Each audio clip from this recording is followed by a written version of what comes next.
함께 볼 하나님의 말씀은 창세기 1장 1절입니다.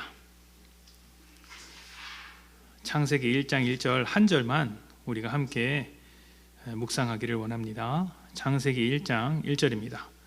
우리 다 같이 봉독할까요? 창세기 1장 1절. 자, 시작. 태초에 하나님이 천지를 창조하시니라. 아멘. 너무 짧은 말씀이니까 한 번 더 읽어봅시다. 자, 시작. 태초에 하나님이 천지를 창조하시니라. 아멘. 자, 세상에는 하나님에 대한 다양한 생각을 가진 사람들이 많습니다. 특히 신에 대해서 다양한 생각을 가진 사람들이 많죠. 어떤 사람은 신이 없다. 신이라는 것은 존재하지 않고 모든 것은 우연히 생겨났고 우리가 살아가는 인생도 우연에 불과하다. 우연의 연속이다. 이렇게 말하는 무신론자들이 있습니다. 그런데 전 세계의 인구의 비율로 따지면 무신론자들은 생각보다 적죠. 대부분 신이 있다고 생각하는 유신론자이거나 아니면 적어도 아직까지 결론을 내리지 못한 불가지론자라고 할 수 있습니다. 특히 과학자들 중에서 이 불가지론자들이 많이 있습니다. 처음에는 과학이 모든 것을 판단할 수 있고 또 과학이 모든 것을 설명할 수 있다고 믿었다가 시간이 흘러서 현대에 이르자 과학으로 모든 것을 판단할 수 없다는 결론에 이르게 되었고 또 세상의 모든 것을 다 이해할 수 있다고 하더라도 과학의 영역 너머에 있는 어떤 것들에 대한 판단을 감히 과학이 내릴 수 없다는 결론을 가진 사람들이 불가지론자가 되는 경우가 많이 있습니다. 그렇다고 과학을 무시할 수 없고 또 신을 무시할 수도 없으니 신의 존재가 없다고 확언할 수 없으니 이도 저도 아닌 좀 애매한 상황에 머무르게 되는 것이죠. 자, 이렇게 신에 대한 하나님에 대한 다양한 입장이 있는 가운데 나름의 진리를 찾아보고자 노력하는 사람들이 그 속에 있습니다. 무신론자도 유신론자도 또 불가지론자도 나름대로 진리에 대한 궁금증을 가지고 과연 신이 있는가, 진리가 존재하는가에 대한 어떤 물음에 대한 해답을 얻고자 이제 노력을 하는데 그렇게 노력하는 사람일수록 성경을 찾아서 읽어보는 일들이 많이 있습니다. 제가 목회를 하면서도 몇 번 이제 그런 분들을 만났죠. 얼마 전에도 이제 교회에 한 분이 찾아왔다라는 말씀을 드리지 않았습니까? 그분이 참 재미있었는데 진리란 없다라는 식으로 이야기를 하면서도 성경에는 무엇인가 있는 것 같다. 그런데 그렇다고 해서 이제 성경이 말하는 것을 다 믿을 수는 없고 예수께서 동정녀 마리아에 태어나시고 죽었다가 부활하는 것도 내가 믿을 수는 없는데 무엇인가 있는 것 같다. 뭔가 진리와 비슷한 것이 진리와 같은 것이 있는 것 같다. 근데 나는 진리를 믿지 않는다. 이런 이상한 이야기를 하시는 것이죠. 참 모순적이다 생각을 했는데 어찌되었든 뭔가 있겠구나라고 궁금증을 가지고 찾아가려고 하는 사람들은 항상 성경을 지나가게 됩니다. 이 성경을 지나가게 될 때 가장 처음 만나는 말이 태초에 하나님이 천지를 창조하시니라 입니다. 이 짧은 문장이 성경의 시작을 알려주면서 성경의 목적과 내용을 다 담고 있는데 이 성경을 이해하기 위해서는 이 말을 반드시 지나가야 합니다. 성경에는 수많은 기적이 나오고 하나님에 대한 언급들이 나오죠. 그 중에는 상식적으로 또 과학적으로 받아들이기 힘든 부분들이 참 많습니다. 아픈 사람이 저절로 낫는다거나 아니면 이길 수 없는 전쟁을 이기는 것과 같은 이야기도 있지만 그것을 훨씬 뛰어넘어서 큰 바다가 갈라지거나 폭풍이 갑자기 잠잠해지거나 동정녀가 아이를 낳는다거나 죽은 사람이 부활한다는 일이 기록되어 있습니다. 이런 일들을 전혀 믿을 수 없기 때문에 성경 자체를 받아들이지 않는 사람들도 있죠. 그러나 이것은 단순하게 기적을 받아들이지 못한다라는 것이 아니라 창세기 1장 1절을 받아들이지 않는 것이에요. 기적이라는 것이 무엇입니까? 일반적으로는 일어날 수 없는 일, 내 상식에서 벗어난 일이지 않습니까? 또 자연 법칙으로는 설명이 되지 않는 일을 우리는 기적이라고 이야기를 합니다. 그래서 삶을 합리적으로 바라보고자 하는 사람들, 합리성이나 어떤 상식을 강조하는 사람일수록 이 기적을 믿을 수 없다. 성경은 합리적이지 않은 책이라서 나는 성경을 신뢰하지 않겠다, 믿지 않겠다 이렇게 결론을 내리는 사람들이 참 많습니다. 그러나 이 창세기 1장 1절 하나님께서 모든 세상 이 자연 만물을 창조하신 분이라고 고백할 수 있다면 그 자연을 넘어서는 일도 얼마든지 가능하다는 것을 이제 알게 됩니다. 그러니까 우리의 상식을 뛰어넘는 계획과 뜻을 가지고 계실 수도 있는 분이 하나님이라는 것이죠. 그러니까 결국에는 이 창세기 1장 1절을 인정하느냐 인정하지 않느냐로 하나님에 대한 또 성경에 대한 입장이 결정된다고 할 수 있습니다. 자, 그렇다면 창세기 1장 1절은 과연 무엇을 담고 있는가? 하나님께서 성경을 우리에게 주실 때 왜 첫 문장으로서 이 창조에 대한 메시지를 주셨는가? 성경의 모든 이야기를 믿을 수 있는 그 첫걸음이 창세기 1장 1절이라면 이 짧은 문장 안에 과연 성경의 핵심적인 내용이 어떻게 담겨 있는가가 우리에게 숙제로 남겨져 있을 것입니다. 단순히 하나님께서 세상을 창조하셨다는 것이 아니라 성경 전체적인 내용의 압축으로서 이 말씀은 어떠한 말씀인가 우리가 좀 더 깊이 이해할 필요가 있죠. 일단 한 가지를 짚고 넘어가겠습니다. 창세기를 기록한 사람이 누구일까요? 얼핏 떠오르는 한 사람, 모세죠.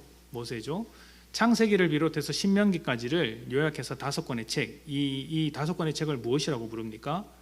모세오경이라고 부르죠.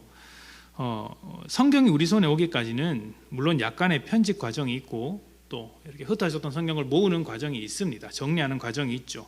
이런 과정을 거치게 되지만 궁극적으로 이 모세오경은 하나님께서 모세를 통해서 기록하신 말씀입니다. 그러니까 정확하게는 이 성경의 저자는 하나님이신데 하나님께서 모세를 통해서 기록하신 것이죠.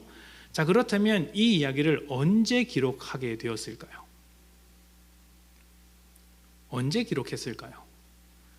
알려지기로는 아마 이 홍해를 건너고 나서 시내산에 도착했을 때 시내산에서 하나님과 모세가 서로 주고받으면서 기록했을 것이다라고 이제 많은 사람들이 이해하고 있습니다. 이 시점이 굉장히 중요합니다. 이 시점이 참 중요해요. 성경은 언제나 1차적인 독자가 있습니다. 그냥 이렇게 툭 던져진 책이 아니라 누군가를 대상으로 해서 기록된 책이라는 것이죠. 그래서 성경을 읽을 때는 첫 번째 대상이 누구인지를 파악하는 것이 중요하고 그 대상이 어떠한 세상 속에서 살고 있으며 또 어떤 환경에 처해 있는가를 이해하는 것이 중요합니다. 하나님께서 그 대상에게 해주신 말씀을 그 맥락과 함께 이해하고 그 내용 속에 함의된 뜻을 우리 삶에 적용하는 것이죠. 그래서 그 말씀을 처음 받은 사람의 삶이 어떠한지를 파악하는 것 또한 성경을 이해하는 데 대단히 중요한 것이죠. 대부분 목회자들이 이제 설교를 준비하면서 그런 내용들을 파악하게 되겠죠. 자, 모세가 창세기를 쓸 때는 언제였느냐면 애굽으로부터 빠져나와서 몇 달간 하나님을 충분히 경험한 뒤였습니다. 모세 개인적으로도 한번 생각을 해보십시오. 꺼지지 않는 불길로서 말씀하시는 하나님을 만났었고 또 애굽을 무너뜨린 하나님 10번의 재앙을 통해서 하나님께서 철저하게 승리하신 것을 경험한 뒤였습니다. 또 불과 구름 기둥으로 인도하시는 하나님을 경험했고 홍해를 가르신 하나님도 경험했으며 물을 주시고 만나를 주시는 하나님도 경험했습니다. 그러니까 지금 이 글을 쓰는 모세의 입장에서는 하나님께서 과연 존재하시느냐 존재하지 않느냐는 고민거리가 아닌 거예요. 고민할 필요가 없는 것이죠. 왜냐하면 이미 충분히 경험을 했으니까. 그렇기 때문에 이 창세기에는 하나님께서 어떻게 존재하시는지에 대한 언급이 없습니다. 하나님께서 어떻게 존재하고 계시는가? 예를 들면 세상을 창조하기 이전에는 무엇을 하고 계셨는가? 이렇게 이제 꼬치꼬치 캐묻는 사람이 있죠. 그러면 이제 우리가 성경을 이제 가지고 대답을 하는데 한계가 있지 않습니까? 그래서 화가 나서 뭐라고 이야기하시냐면 너 같은 사람을 보낼 지옥을 만들고 계셨다 이렇게 이야기하는 사람도 있어요. 이제 아니죠, 아닙니다. 그렇게 이야기하면 이제 사이비 이단이 되는 거예요. 근데 이제 창조 이전에는 무엇 하셨나? 하나님이 계시기 전에는 어떻게 되었냐? 하나님은 누가 만들었냐? 이런 질문은 사실 그것을 정말 알고자 하는 것이 아니라 단순히 사람의 호기심에서 나오는 끝없는 질문일 뿐이에요. 하나님을 이해하는 데 필요한 질문은 아닙니다. 하나님을 이해하기 위해서는 하나님의 활동을 봐야 합니다. 하나님께서 어떻게 일하시는가? 어디에 목적을 두고 계시는가? 어디에 가치를 두고 계시는가? 이것을 봐야겠죠. 그래서 모세는 또 성경은 하나님께서 어떻게 일하고 계시는지를 계속해서 드러내고 있는 거예요. 그것을 우리에게 보여주는 책입니다. 그래서 그런 하나님의 활동을 통해서 하나님을 설명해 주는 책이라고 할 수 있습니다. 자, 창세기 1장 1절은 그런 맥락에서 성경을 읽어서 하나님의 존재를 확인하고 싶어하는 사람들에게는 좀 당황스러운 말씀이에요. 왜냐하면 하나님께서 어떻게 존재하시는지에 대한 언급이 전혀 없기 때문입니다. 그냥 하나님께서 어떻게 활동하시는지 하나님의 활동을 선언해버리면서 시작을 합니다. 하나님이 있느냐 없느냐, 하나님이 있는 증거는 무엇이냐, 이런 것은 따질 필요가 없어요. 하나님께서 살아계셔서 활동하시는 것으로 하나님의 존재는 충분히 증명되기 때문입니다. 자, 그렇다면 이제 본론으로 들어가서 그렇게 창세기 1장 1절이 선언되는데 그 말씀이 오늘 우리에게 어떠한 메시지를 던져주고 있는가, 이 점을 살펴봐야겠죠. 첫 번째, 하나님은 세상의 주인이시다라는 메시지를 던져주고 있습니다. 하나님은 세상의 주인이시다. 하나님께서 천지를 창조하시니라, 하나님께서 천지를 창조하셨다. 이것을 이제 히브리어로 하면 베레시트 바라 엘로힘 에트 하샤마임 베트 하레츠 이렇게 됩니다. 내가 히브리어까지 알아야 되느냐 하실지 모르겠지만 그래도 이제 우리가 교회를 다니지 않습니까? 성경의 첫 문장 정도는 히브리어로 좀 들어봄직해야 됩니다. 그래서 성경의 첫 문장, 첫 단어가 무엇이냐? 베레시트. 이것만 이해하시면 돼요. 베레시트. 이게 태초에라는 말이고 히브리어 성경의 제목입니다. 베레시트 바 엘로임 에트 하샤임 베트 하레츠. 자, 여기서 제가 뒤에 하샤임 베트 하레츠 이렇게 이야기를 했죠. 하샤마임은 하늘이라는 뜻이에요. 그리고 뒤에 하레츠는 땅이라는 말입니다. 이것을 우리말로 번역해서 천지라고 번역을 한 거예요. 근데 정확한 표현으로는 하늘과 땅 이렇게 표현이 됩니다. 하늘과 땅, 번역상 그냥 단순하게 천지 했는데 성경의 의미를 살려서 말하자면 하늘과 땅입니다. 왜 이렇게 따지고 들어가야 하냐면 성경의 문법 때문에 그래요. 하늘과 땅. 성경에서 무엇과 무엇이라고 하면 대부분 그 둘을 포함하는 전체를 이야기하는 경우가 많습니다. 처음과 나중, 알파와 오메가. 이것이 알파와 오메가는 히브리어 첫 글자와 마지막 글자거든요. 아니죠. 헬라어의 첫 글자와 마지막 글자죠. 그러니까 알파와 오메가라고 하면은 알파, 오메가 두 글자만 말하는 것이 아니라 그 단어 전체, 처음과 끝을 포함하는 그 과정 전체를 말하는 것이에요. 또 그렇게 둘을 포함하는 전부를 나타낼 수도 있고, 또 하나는 둘을 합쳐서 하나를 설명하는 것일 수가 있습니다. 예를 들면 요한복음에서 물과 성령이라고 말하지 않습니까? 이것은 물 따로 성령 따로 언급하는 것일 수도 있지만 물 같은 성령 이렇게 언급이 될 수도 있어요. 우리를 죄로부터 거룩하게 하시는 물로 씻기듯이 우리를 정결케 하는 물과 같이 정결케 하는 성령, 물 같은 성령 이렇게 하나를 말하는 것이에요. 그러니까 무엇과 무엇, 그러니까 율법과 규례, 알파와 오메가, 처음과 나중, 물과 성령 이런 것처럼 하늘과 땅은 하나님의 창조하실 때 하나님께서 이제 창조의 대상으로 삼으신 그 모든 것을 포함하는 말이라는 것이죠.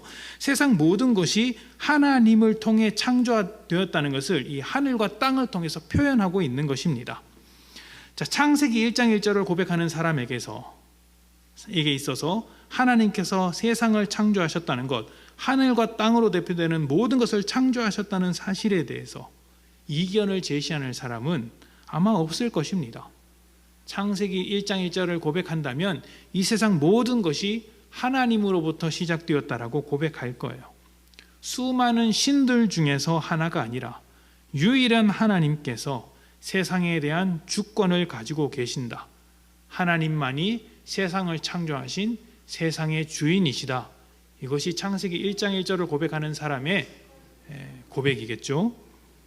자, 주인이라고 한다면 우리는 언뜻 자기 물건을 마음대로 할 수 있는 권리가 먼저 생각이 납니다. 저희 집 아들이 자기 것에 대한 뚜렷한 인식이 생겼습니다. 외동이라서 그런지 몰라도 고집도 좀 있는 편인데 언제 갈등이 일어나냐면 자기 방에 들어가는 걸 너무나도 민감하게 반응을 합니다. 노크를 하지 않으면 왜 들어갔냐고 꼬투리를 잡기 시작을 해요. 청소를 하러 들어가더라도 똑똑똑 두드리고 들어가야 되는데 문제는 애가 방에 없어요. 거실에서 놀고 있는데 노크하고 들어가지 않았다고 따지고 드는 거예요. 어처구니가 없죠. 자기 것이라서 그런 겁니다. 자기 책, 자기 장난감, 자기 용돈 이런 것이겠죠. 내 물건인데 네가 왜 마음대로, 부모님에게 네가는 좀 그렇군요. 엄마 아빠가 왜 마음대로 이제 가지고 이렇게 권리를 행사하느냐, 이런 의미로서 이제 따지고 드는 것이겠죠. 이렇게 자기 것을 마음대로 할 수 있는 권리가 먼저 생각이 납니다. 주인이라고 하면. 그런데 이것이 인간의 죄성과 맞물리게 되면 이 주인이라고 할 때 우리가 느껴지는 감정이 무엇이냐면 죄를 향해 노예를 향해 벌어지는 주인의 어떤 폭력적이고 강압적인 행동이 떠오르게 됩니다. 또 노예를 향한 비인간적인 언행들이 생각이 나죠.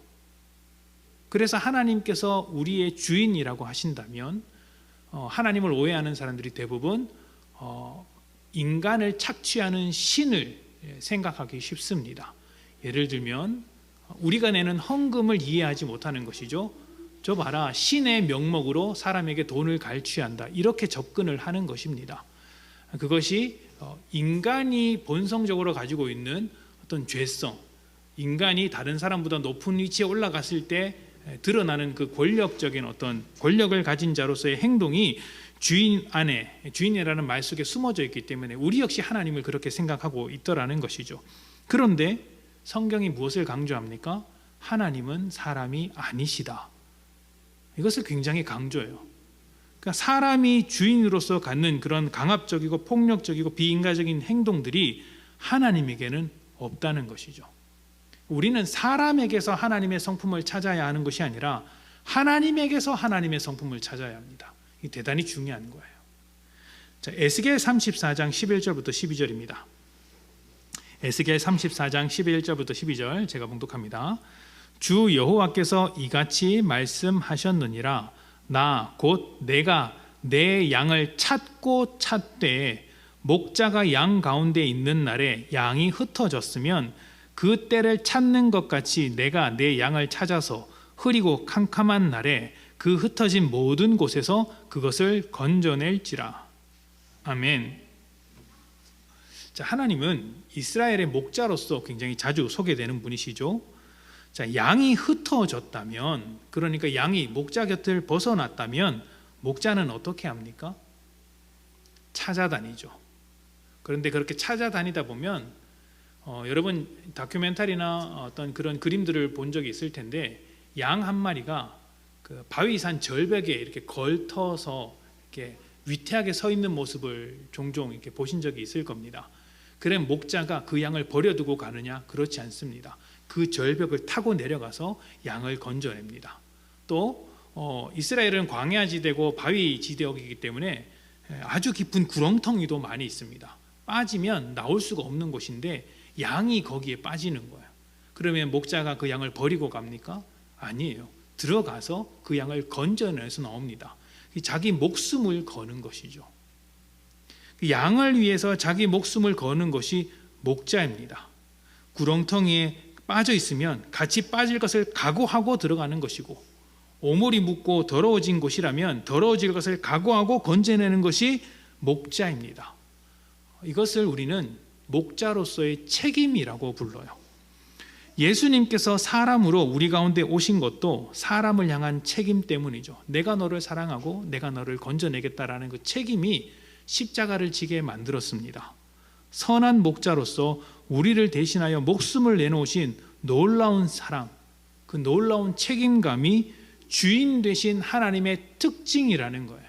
하나님께서 우리의 주인이라는 말의 뜻은, 핵심은 하나님께서 우리를 책임지신다는 것이죠. 하나님께서 세상의 주인이십니다. 그 말은 곧 하나님께서 이 세상을 책임지고 계시다. 하나님께서 자연이 잘 움직이도록 책임지고 계시고, 하나님께서 우리가 인간으로서의 삶을 살아갈 수 있도록 죄에 빠져 있더라도 그 죄로부터 건져내기 위하여 하나님께서 우리를 책임지고 계시다. 이것이 성경이 설명하는 창세기 1장 1절을 통해서 우리에게 설명하고자 하는 하나님의 성품, 하나님의 특징이라고 할 수 있어요. 우리가 창세기 1장 1절을 믿음으로 고백한다면 어떻게 해야 하겠습니까? 하나님이 어떠한 분이신지를 이해하게 되었으니 그 주인의 뜻에 따라 살고 주인으로부터 벗어나지 않도록 살아야 합니다. 주인이 괴롭히는 존재라면 도망가는 것이 맞겠죠. 착취하고 폭력적인 언사를 하는 주인이라면 도망가는 것이 맞습니다. 그러나 하나님은 어떤 주인이십니까? 진실하시고 은혜로우시며 자신을 내어주기까지 우리를 사랑하시는, 책임지시는 하나님입니다. 그런 하나님과 함께 살아가는 것이 인간으로서 인간답게, 사람답게 살아가는 길이죠. 우리 시대가 인간성이 말살되는 시대라고 말하지 않습니까? 사람보다 중요한 것이 훨씬 더 많고 사람을 더 이상 복되게 하지 않는 것들이 많은 시대라고 합니다. 그렇기 때문에 창세기 1장 1절의 고백이 모든 인류에게 회복되어야 하지 않는가 생각이 듭니다. 자, 그 다음 창세기 1장 1절을 통해서 우리에게 가르쳐주는 하나님은 역사의 주인이시다라는 거예요. 하나님은 역사의 주인이시다. 자, 제가 첫 번째 단어를 기억하라고 말씀을 드렸죠. 어떤 단어였습니까? 감사합니다. 보람이 있네요. 자, 베레시트입니다. 태초에로 번역이 되는데 이 태초라는 의미도 있지만 이 처음이라는 뜻과 함께 시작이라는 의미도 있습니다. 시작. 시간적으로 처음이라는 말도 있지만 순서상 또 어떤 일을 시작함에 있어서의 그 시작이라는 뜻도 함께 담고 있는 것이죠. 자, 여러분, 시작이 있으면 무엇이 있습니까? 끝이 있죠. 시작이 있으면 끝이 있습니다. 이 대단히 중요한 거예요. 성경에 있어서 시작이 있으면 끝이 있다라는 개념은 상당히 중요합니다. 이 끝은 히브리어로 아하리트라고 하는데, 이 원어를 막 분석해 보면 베레시트를 뒤집어 놓은 것을 아하리트라고 합니다. 히브리어는 그렇게 재밌는 것들이 많아요. 근데 이것이 성경 안에서 베레시트와 짝을 이루어서 말하는 경우가 종종 있습니다. 한번 찾아볼까요? 이사야 46장 10절입니다. 베레시트가 나오면 아하리트도 나오는 거예요. 처음이 나오면 나중도 나오고 시작이 나오면 끝이 함께 따라 나오는 것이죠. 이사야 46장 10절입니다. 우리 같이 봉독합니다. 자, 시작. 내가 시초부터 종말을 알리며 아직 이루지 아니한 일을 옛적부터 보이고 이르기를 나의 뜻이 설 것이니 내가 나의 모든 기뻐하는 것을 이루리라 하였노라. 아멘. 여기 이제 맨 처음에 보면 내가 시초부터 종말을 알리며 이렇게 되어 있지 않습니까? 이게 베레시트와 아하리트입니다.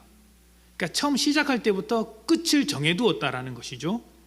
성경에서 종말은 단순히 어떤 시간 순서상의 끝을 말하는 단어가 아니에요. 아주 다양하게 이해되는데 특별히 종말이라는 말로서 아주 자주 사용이 됩니다.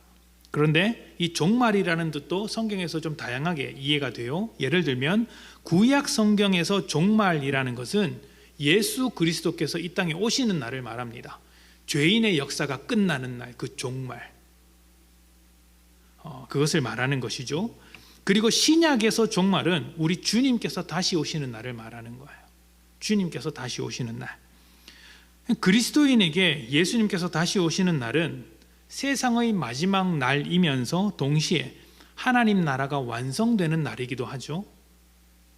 다시 말하면 베레시트와 아하리트는 처음과 끝이라는 의미도 있지만 시작과 완성이라는 뜻도 담겨 있는 거예요. 시작과 완성. 하나님께서 세상을 시작하셨다면 세상을 완성시킬 것이다 라는 믿음의 고백이 창세기 1장 1절 속에 숨어 있는 것입니다. 태초에는 창조된 세계의 시작을 알리는 표현이지만 동시에 창조된 세상과 인류 역사에 있어서 종말이 분명하게 있음을 암시하는 단어입니다.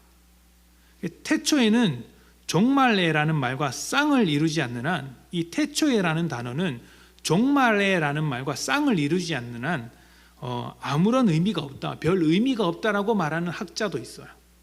그러니까 시작이 있으면 반드시 완성이 있어야 되는 것이죠. 하나님은 시작하는 분이시고 완성하시는 분이시다라는 고백이 성경에 확실하게 있다라는 것이에요. 완성이 없는 시작이 의미가 있습니까? 일만 버리고 마무리 짓지 않는 사람을 여러분은 신뢰할 수 있습니까? 없죠. 제가 일 버리는 걸 좋아합니다. 마무리가 좀 어설플 때가 종종 있어요. 그래서 이제 저희 가족들이 제가 무슨 일을 한다고 하면 일단은 이제 물음표를 딱 붙입니다. 제가 개척을 한다고 했을 때도 물음표를 얼마나 많이 붙였겠습니까? 또 이렇게 개척을 어쨌든 해서 목회를 하고 있는 걸 보면 또 얼마나 하나님의 은혜를 고백하겠어요. 그러니까 완성이 없는 시작은 아무런 의미가 없죠. 또 도착하지 않는 출발도 의미가 없습니다. 도착지가 있어야죠. 만약에 완성이 없고 도착지가 없으면 헛된 발걸음에 불과한 것이죠. 그래서 창세기 1장 1절에서 천지를 창조하신 하나님은 모든 역사의 시작이 완성을 향해 나아가도록 일하시는 분이에요. 완성을 향해 나아가도록 여전히 일하고 계신 분입니다. 자, 우리는 그런 관점에서 우리를 보게 되면 우리는 하나님께서 약속하신 완성을 향해서 발걸음을 뗀 사람들이라고 할 수 있어요. 완성의 과정을 살아가는 것이죠.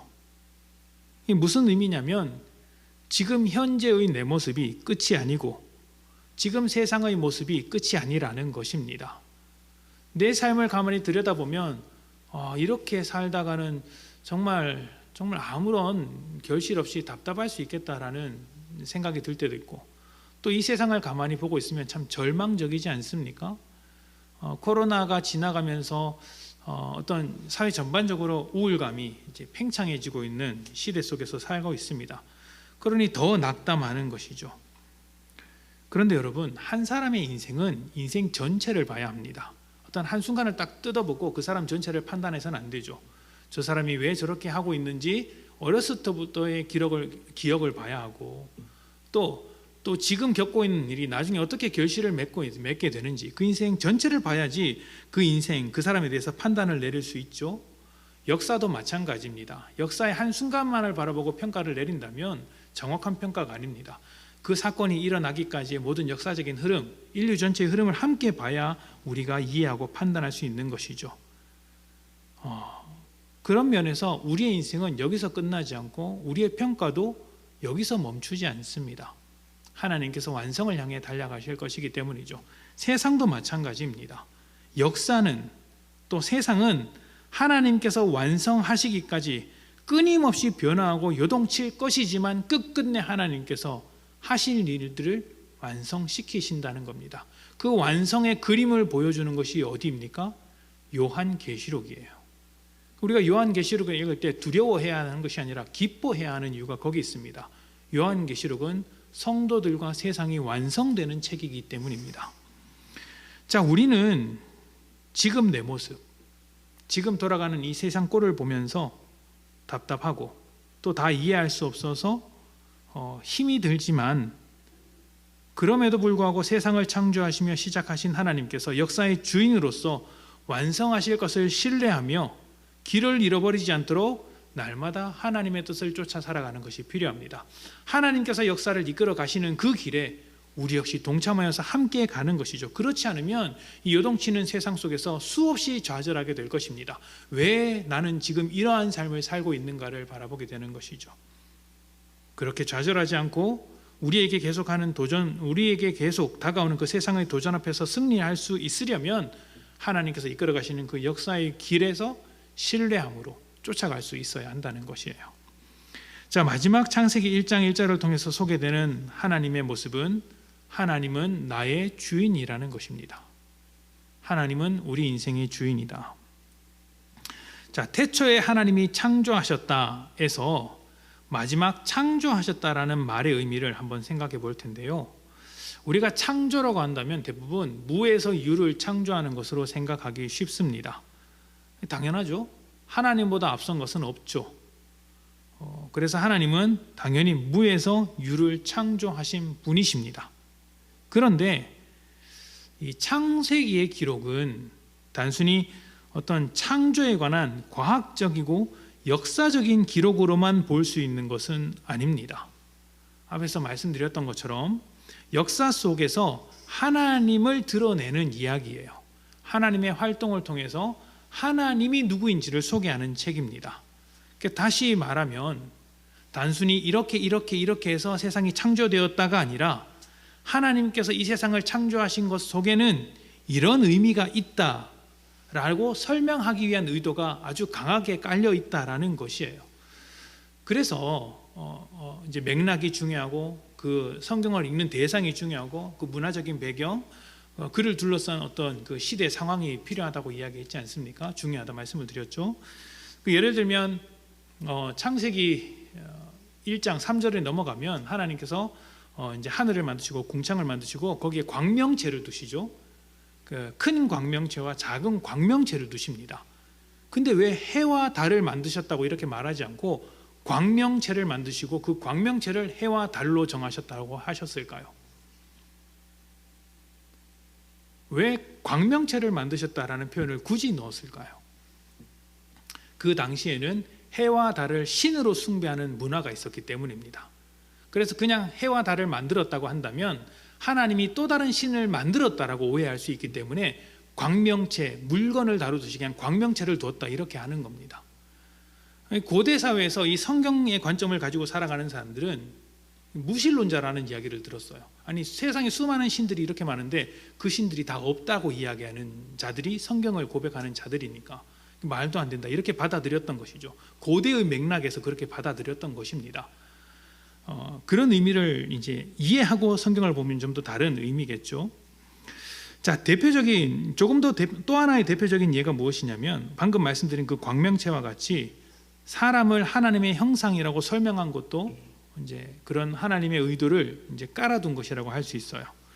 옛날에는 제가 어렸을 때 그런 이야기를 들었습니다. 하나님의 형상이라고 해서 사람의 겉모습과 같이 하나님의 겉모습이라고 설명하는 집사님이 계셨어요. 중고등부 이제 부장 집사님이셨는데 가끔씩 이제 설교를 하셨거든요. 근데 그분이 어떻게 설명을 했냐면 세상에 있는 모든 사람들의 얼굴을 합치면 하나님의 모습이 아니겠느냐 이렇게 설명을 하는 거예요. 하나님의 형상이니까 우리가 세상의 모든 사람들이 다 합치면 하나님의 얼굴이 되지 않겠느냐 이러는 겁니다. 제가 속으로 무슨 이야기를 했겠습니까? 그건 괴물이 아닌가 이런 생각이 드는 거죠. 제가 좀 어렸을 때부터 좀 삐딱거리는 성격이 있었어요.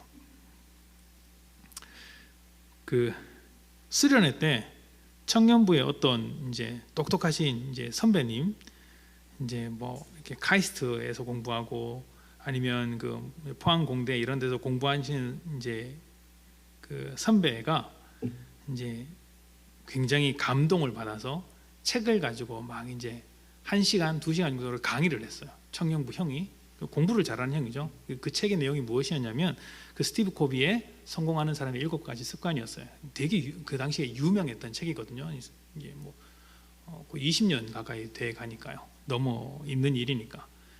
근데 제가 교회 안에서 수련회 때 그 이야기를 듣다가 강의가 끝날 무렵에 손을 들고 따지고 들었습니다. 그게 믿는 자의 입장에서 말이 되느냐. 이제 고등학교 때였어요. 제가 좀 그렇게 좀 그렇습니다. 성격이 따지고 들어요. 제 설교가 길어지는 이유가 바로 여기에 있죠. 쓸데없는 얘기를 하는 거. 자, 그렇습니다. 자, 어찌되었든 이렇게 하나님의 형상이라는 그 이름이 세상 모든 사람의 얼굴을 합치면 하나님의 모습이 된다라는 이런 의미가 아니에요. 고대 사회에서 신의 대리자, 신의 아들, 신의 형상은 오직 왕들에게만 붙여지는 말이었어요. 왕이 곧 신의 형상이에요. 그래서 많은 사람들이 오직 신에게만 경배를 하고 오직 왕에게만 경배를 하는 것이었습니다. 그런데 성경은 그런 고대 사회 속에서 왕을 비롯해서 신하든 평민이든 노예까지 모든 사람이 하나님의 형상이라고 선언을 해버리는 거예요. 모든 남자와 여자가 하나님의 형상이라고 이야기를 해버리는 것입니다. 이것은 대단히 충격적인 사건입니다. 게다가 남자만이 아니라 여자도 하나님의 형상이라고 이야기를 했습니다. 이게 얼마나 놀라운 사실이냐면 현대 사회에서 여성 인권에 대한 운동이 시작된 것이 얼마 되지 않습니다. 여성의 참정권이 인정이 되어서 투표권을 갖게 된 것이 이제 100년 조금밖에 되지 않아요. 그런데 수천 년 전에 고대 사회 속에서 성경은 이미 이런 메시지를 던지고 있었던 것이죠. 남자와 여자는 동등한 하나님의 형상이다. 이게 얼마나 파격적인 주장인지 아십니까? 어떤 고대 사회에서 이런 주장을 하는 책이 없습니다. 성경만이 유일합니다. 하나님이 등장해서 한 여인과 대화를 나누는 모습은 성경만이 유일한 거예요. 무엇을 말하고 싶었던 것일까요? 그만큼 사람은 하나님에게 있어서 소중한 존재고 모든 사람은 동등하다라는 가치를 이 창세기 이야기를 통해서 못 박아 버리는 거예요. 세상 시작할 때부터 이런 가치를 이미 부여했다. 그러니까 중간에 누군가가 바꿀 수 없다. 이 창조 이야기를 통해서 하나님의 의도를 심어버리는 것이죠. 천지를 창조하셨다는 이야기가 다 그렇습니다. 창조에는 아주 깊은 의미가 있죠. 이 창조하셨다라는 단어는 히브리어로 바라라는 단어입니다. 창조하셨다, 만들었다라는 의미인데 이 같은 의미의 히브리 단어가 약 4가지 정도가 있어요. 바라만 있는 것이 아니라 몇 가지 더 있거든요. 그런데 그 중에서 오직 하나님께서 활동하는, 하나님께서 만드셨다라는 단어가 이 바라라는 단어예요. 하나님이 만드는 것, 하나님에게만 사용하는 단어가 바라입니다. 그런데 이 단어가 단순히 무에서 유를 창조할 때만 사용하는 단어가 아니었던 거예요. 시편 102편 18절입니다. 시편 102편 18절.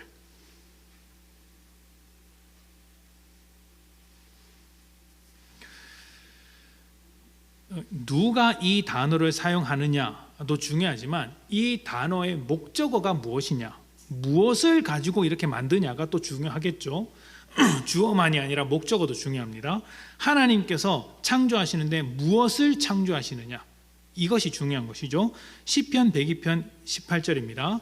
이 일이 장래 세대를 위하여 기록되리니 창조함을 받을 백성이 여호와를 찬양하리로다. 아멘. 자, 여기서 창조함을 받을 백성이 나오죠. 이것이 바라, 창세기에서 창조하다는 것과 같은 단어입니다. 자, 창조함을 받을 백성은 장래 세대, 앞으로 올 세대입니다.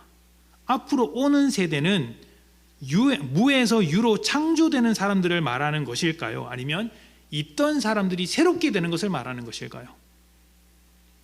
새롭게 되는 것을 말하는 거예요. 새롭게 되는 것. 또 하나 볼까요? 시편 51편 10절입니다.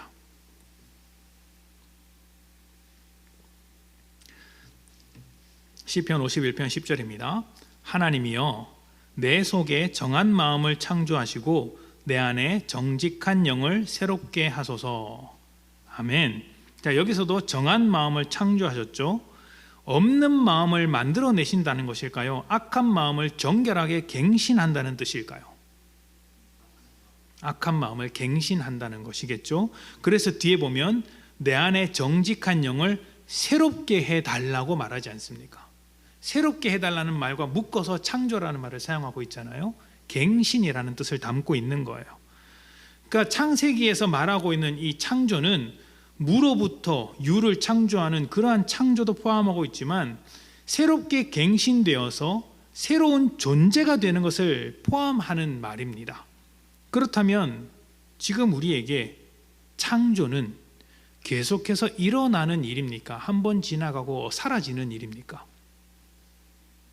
계속해서 일어나고 있는 일이죠.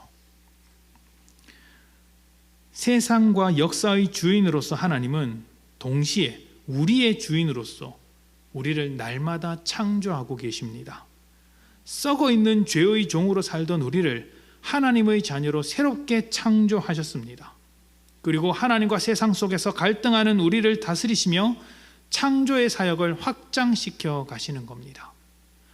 예수를 닮지 못한 우리를 더더욱 예수 닮게 창조하시며 세상에게 기울어진 마음을 하나님께로 기울여 창조하십니다. 나를 갱신시켜 가시는 것이죠. 자, 그렇다면 우리는 어떻게 해야 할까요? 스스로 주인된 마음을 내려놓고, 스스로 주인된 그 자리를 내려놓고 세상과 역사의 주인 되시는 하나님을 나의 주인으로 인정하면서 그 주인이 갱신시키는 대로, 만들어 가시는 대로, 봐라 하시는 대로, 창조하시는 대로 빚어져 가는 것입니다. 토기장이가 그 토기 그릇을 만들어 가듯이 지음받아 가는 것이죠. 나를 변화시키고 창조하시는 하나님의 손길 앞에 나의 완고한 고집을 내려놓고 따라가는 것, 그렇게 해서 하나님이 뜻하신 바대로 내가 만들어지는 것이 나의 주인 되신 하나님께 보여드려야 할 마땅한 모습이 아닐까 생각을 해봅니다. 창세기 1장 1절은 성경을 시작하는 문이면서도 우리의 믿음을 시작하는 문이기도 합니다. 이 문을 활짝 열고 하나님께 나아가느냐, 아니면 문을 닫고 하나님 앞에서 숨어버리느냐에 따라서 삶이 결정됩니다. 하나님께서 여신 이 문을 우리가 굳이 닫을 필요는 없지 않겠습니까? 태초에 하나님이 천지를 창조하시니라, 이 말씀을 날마다 믿음으로 고백하면서 세상과 역사와 나의 주인 되신 하나님께 날마다 나아가며 날마다 새롭게 창조되시는 복된 성도님들이 되시기를 축복합니다. 함께 기도합시다.